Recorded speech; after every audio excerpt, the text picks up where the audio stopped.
Olá, meus amores, tudo bem com vocês? Na aula de hoje, nós vamos dar continuidade ao assunto sobre a Grécia Antiga. No vídeo anterior, nós falamos sobre os povos que deram origem aos antigos gregos ou que influenciaram diretamente na sua formação. Nesse vídeo, nós vamos falar sobre a organização política e social das cidades gregas. A primeira coisa que a gente tem que ter em mente é que a Grécia nunca formou um império ou um reino unificado, mas sim cidades-estados independentes. Antes dessas cidades-estados se consolidarem, a região ela era composta de diferentes tribos que se dividiam nas chamadas frátrias, que era a reunião de vários clãs familiares. Esses clãs eles tinham ligações sanguíneas muito fortes. Inclusive, esses clãs eles acabavam sendo os maiores proprietários de terra, influenciando muito na questão política e econômica. Então, esses clãs eles possuíam muito poder. Já os estrangeiros, por ser estrangeiros, eles não tinham direitos políticos ou sociais e também não tinham direito à proteção, tá certo? Cada cidade-estado, ela possuía independência governamental e era economicamente suficiente. Isso significa que ela poderia tomar suas próprias decisões, fazer justiça do jeito que bem entendesse, criar leis, fazer comércio, tudo isso de forma independente das outras cidades, tá bom? Cada cidade grega, ela também estava organizada em duas zonas principais. A primeira delas é a zona rural, que corresponde, né, à zona rural da maioria das cidades, todo mundo conhece, que era onde nós tínhamos principalmente as lavouras, a criação de animais, que era justamente a base, né, da vida econômica da Grécia, criação de alimentos, animais e tudo mais. E nós vamos ter a zona urbana, né, que corresponde à cidade. A cidade grega em si, ela estava organizada em duas áreas principais, a chamada Ágora, que era a parte baixa da cidade, normalmente ela estava delimitada por um quadrado, onde não havia habitações dentro desse quadrado, as habitações elas eram feitas à margem desse quadrado, e a Ágora, ela era justamente aquele espaço considerado espaço democrático, onde os cidadãos eles iam para fazer política. E a segunda parte, mais importante, é chamada de Acrópole, que era a parte mais alta da cidade grega. Normalmente ficava em cima de uma montanha e era onde ficavam os templos, os palácios mais importantes, tá certo? Então era um ponto ali bem estratégico. A cidade grega como um todo, ela era fortificada por uma muralha, tá bom? Isso era uma questão de proteção. Cada cidade grega, ela se definia pelo povo que a compunha, tanto na questão dos costumes quanto na questão dos cultos. Por quê, professora? Porque são diferentes povos que deram origem ao povo grego. Então, esses povos, eles possuíam características diferentes, costumes diferentes. Isso vai explicar muito a questão de que cidades como Esparta e Atenas, que são as cidades mais conhecidas da Grécia, elas são cidades totalmente diferentes entre si. Esparta é uma cidade militar, Atenas era o berço da democracia. Então, essas cidades elas possuíam características culturais diferentes, tá certo? Então, isso daí é somente um pouco do que nós temos de variedade dentro da Grécia. A questão de culto também está relacionado com o fato de que cada cidade possuía uma divindade protetora, tá bom? Uma divindade que era mais cultuada. A sociedade grega ela era composta de nobres, que eram justamente ali os chefes daqueles clãs familiares. Nós vamos ter escravos, que normalmente eram escravos de guerra ou escravos por dívida. Vamos ter servos, que eram trabalhadores pobres, que não tinham terras e que acabavam fazendo serviços principalmente domésticos ou na lavoura em troca de proteção e de alimentos. Vamos ter trabalhadores agrícolas livres, que eram pequenos proprietários de terra, pessoas que muitas vezes trabalhavam nas propriedades dos nobres, tá certo? Então, esses pequenos trabalhadores, eles trabalhavam para sobreviver também. E vamos ter os artesãos, que em sua maioria eram estrangeiros, e pequenos proprietários de terra, que eram ali pessoas que não faziam parte daquele grupo familiar mais poderoso, mas que mesmo assim ela também não era considerada pobre, ela tinha suas terras e ela tinha como se manter, tá certo? Deixa eu passar aqui. Aqui vocês podem observar o esquema de uma cidade-estado grega. a muralha, que protege toda a cidade. Fora dessa muralha é considerado zona rural, tá bom? Os pastos, as lavouras, tudo isso é considerado da zona rural. A zona urbana, que é dentro da muralha, que é a cidade. No centro vocês podem observar uma espécie de quadrado vazio, não tem nada construído dentro dele, que é chamado de ágora. Era dentro desse espaço vazio que aconteciam as reuniões públicas, que eram chamadas de assembleias, que era aquele momento que os cidadãos iam para fazer política, tomar decisões, votar leis, tá certo? Criar projetos que beneficiassem a cidade. E na parte alta nós vamos ter a chamada Acrópole, onde nós vamos ter os templos, os palácios mais importantes, tá bom? Então a parte mais importante da cidade está nessa parte chamada de Acrópole, tá certo? Então esse é o esquema básico da maioria das cidades gregas. Nós vamos ter dentro da Grécia, dentro dessa parte ali da sociedade, nós vamos ter aquele grupo que é considerado o grupo dos cidadãos e aquele que não é considerado cidadão. Existe uma diferença muito grande nisso e vai ajudar a gente a entender um pouco mais sobre a sociedade grega. Para uma pessoa ser considerada cidadã, ela vai ter que se encaixar dentro de 3 requisitos básicos. Primeiro, ser uma pessoa livre. Segundo, ser do sexo masculino. Terceiro, não ser estrangeiro. Isso mesmo. Só quem era considerado cidadão dentro da Grécia Antiga eram os homens livres, nascidos na Grécia e filhos de pais gregos, tá bom? Então esse era considerado cidadão, esse era a pessoa que fazia política, que ia para a Ágora discutir assuntos políticos, debater o futuro da sociedade grega. E aquele grupo que não era considerado cidadão, nós vamos ter os chamados escravizados ou libertos, que eram pessoas que haviam perdido a sua dignidade por terem sido rebaixados à categoria de escravos. Vamos ter estrangeiros, que não são nascidos em território grego, então, por não ser nascido em território grego, não eram considerados cidadãos. E vamos ter também as mulheres. Professora, mas se essa mulher for livre, não for estrangeira, né, for filha de pais gregos, nascida na Grécia, ela não pode ser considerada cidadã? Não, não pode ser considerada cidadã. Na Grécia dessa época, só os homens que exerciam poder político, tá certo? Então as mulheres, elas, por terem nascido mulheres, elas não eram consideradas cidadãs.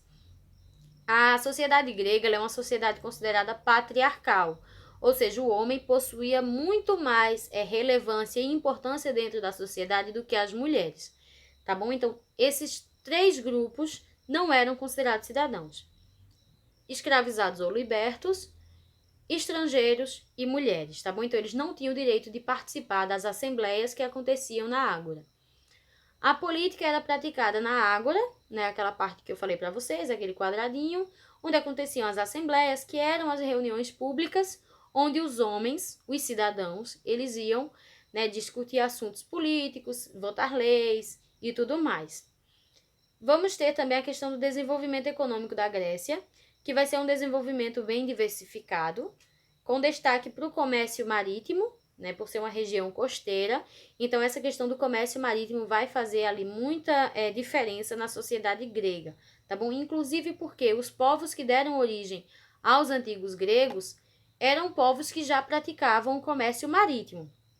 Vamos ter também a questão do artesanato, a produção de armas e de cerâmica, que eram vendidas não só para as outras cidades gregas, mas também para outros povos de outras regiões através do Mediterrâneo.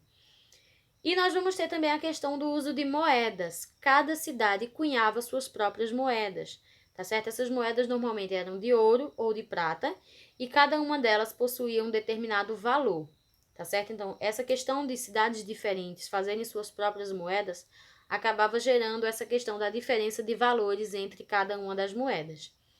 E os gregos, eles também são famosos por criar o termo bárbaro, né, que é um termo que a gente vê muito aí quando vai tratar dos assuntos de história.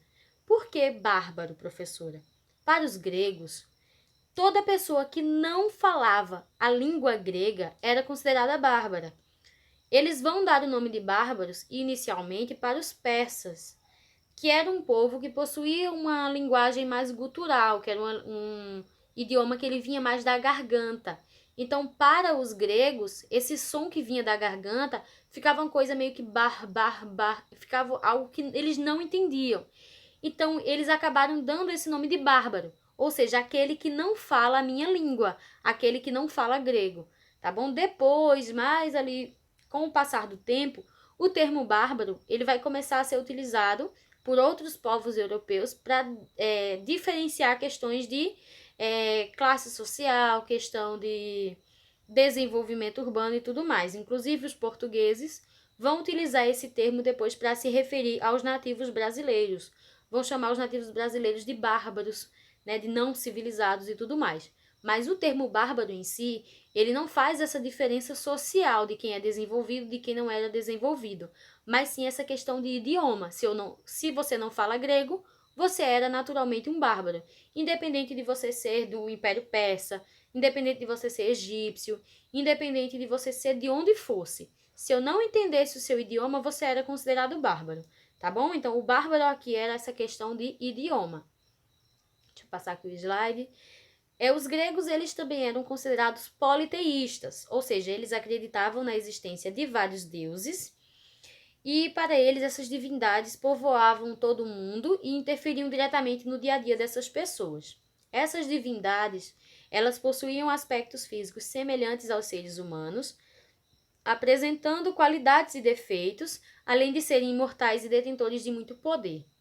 Nessa parte que ele fala de qualidades e defeitos, é que nós vamos ter, principalmente na mitologia grega, muitos deuses recebendo características muito humanas, como se apaixonar, sentir raiva, sentir ódio, tá certo? Sentir compaixão, que são sentimentos humanos, mas que eram atribuídos a essas divindades. Para os gregos, essas divindades elas eram iguais aos seres humanos, só que elas possuíam muito poder e eram imortais, tá bom? E essa questão de interferir diretamente na vida das pessoas é que eles consideravam que se a divindade gostasse muito de você, ela poderia lhe favorecer, ou se ela não gostasse, ela poderia lhe prejudicar. Os gregos acreditavam que essas divindades elas habitavam no chamado Monte Olimpo, que é, na verdade, a montanha mais alta da Grécia, tá bom? A economia grega ela era baseada principalmente na agricultura e na criação de animais como cabras e ovelhas.